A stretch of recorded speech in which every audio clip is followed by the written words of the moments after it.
Des moments avec Dieu avaient un temps de réflexion pour chaque jour. 18e février, sauvé pour sauver. Rends-moi la joie de ton salut, et qu'un esprit de bonne volonté me soutienne. J'enseignerai tes voies à ceux qui les transgressent, et les pécheurs reviendront à toi. Psaume 51e, 1-2, 1-3. Dans le République d'Europe, les esclaves vivent une vie dont ils n'ont pu faire. N'étant pas maîtres d'eux-mêmes, nous sommes au 73 avant JCV, un cri de liberté parcouru. Terre de l'Empire et tous crient lui-même non qu'il une menace pour l'Empire Spartacus. D'esclave est devenu gladiateur et qui est en tant que gladiateur. Il menait les rébellions libératrices des esclaves, son arme se compose de quelques 120 esclaves. Vainqueur maintes reprises des légions romaines. Et son nom était l'espoir du nombre d'esclaves encore soumis à leur maître partout qu'il allait. Il donnait la liberté.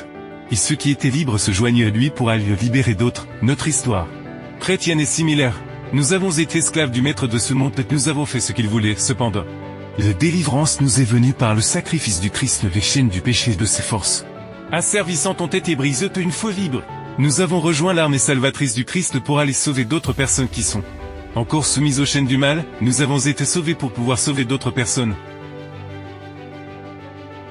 Si le Seigneur vient aussi vite que nous le croyons, nous devons faire preuve d'une plus grande activité pour présenter la vérité au peuple que nous ne l'avons fait au cours des années passées. Nous avons reçu l'ordre de proclamer l'alarme parmi le peuple, et dans notre propre vie, nous devons manifester la puissance de la vérité et de la justice. Nous devons porter l'étendard sur lequel il est écrit, les commandements de Dieu et la foi de Jésus. L'obéissance à la loi de Dieu est une question de la plus haute importance.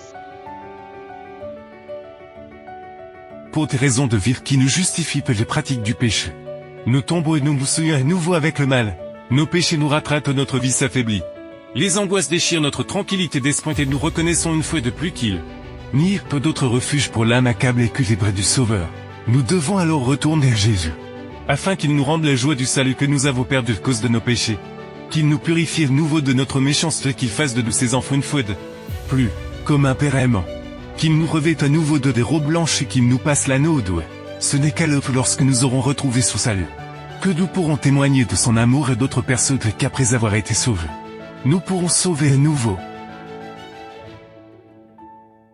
L'ennemi cherchera par tous les moyens à entraver les efforts pour faire avancer la vérité, mais dans la force du Seigneur vous pouvez réussir. N'entendez pas de paroles de découragement, mais seulement des paroles qui tendent à fortifier et à soutenir vos collaborateurs. Que nous ayons traversé les détresses de nos propres péchés. L'oppression est pleine de notre faute, ne quittons pas le ciel des yeux. Car il y est toujours en Dieu un pardon et un refus fait lorsque nous nous réfugions entre ses mains. Nous pourrons amener des torts au Christ, indépendamment d'un passé sombre ou d'une vie misérable. Dieu peut changer le chagrin de vous et faire de nous des serviteurs de sa justice. C'est pourquoi nous devons toujours aller vers le Sauveur et partager son salut avec les autres. Amen. Merci pour écouter cet audio. Nous vous invitons à partager avec votre. Contactez et visitez le site web. biblewell.com